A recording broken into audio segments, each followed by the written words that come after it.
जात बड़ा होले छछूनर, आपन में हार होके कितना भी सुनर, मर्द के जात बड़ा होले छछूनर, आपन में हार होके कितना भी सुनर, बाकी दूसरा के कोठी में हरबे करी। जब मरद से हो जब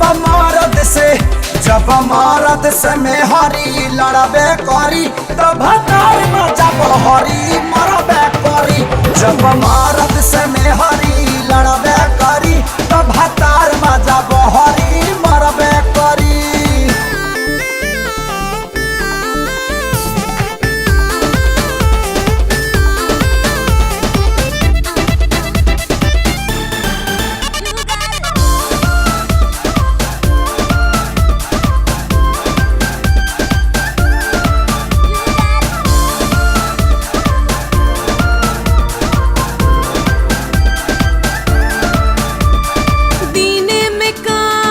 रात में आराम करब तो काहे न लड़ब, कहाँ से आई मेरा मलाई, जबरानी कमबे न करब।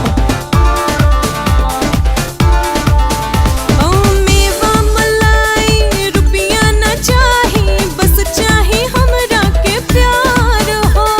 प्यार से गोरी पेटवान भारी, जबले न मिली आहार हो। ऐसन बतिया से केहू भी जरबे करी। जब मरद से हो जब मरद से में हरी लड़बे करी, तब जब हरी मरबे करी। जब मरद से में हरी लड़बे करी, तब जब हरी मरबे करी।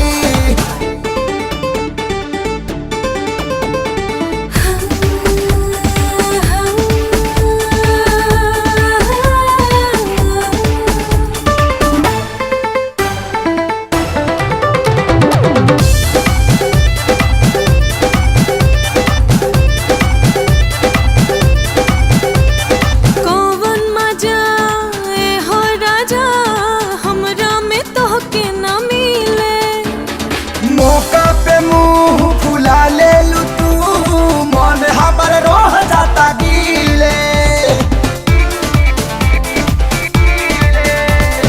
खातू कसम में हो सनम, दिखवा ना दूसरा के ओरी। रुसिहाना तू दांत पिसिहाना तू, जब हम करब जोरा जोरी। टाइम देबा तो सब कुछ करबे करी। जब मरद से में हरी लड़बे करी, तब जब हरी मरबे करी। जब मरद से में हरी लड़बे करी, तब जब हरी मरबे करी।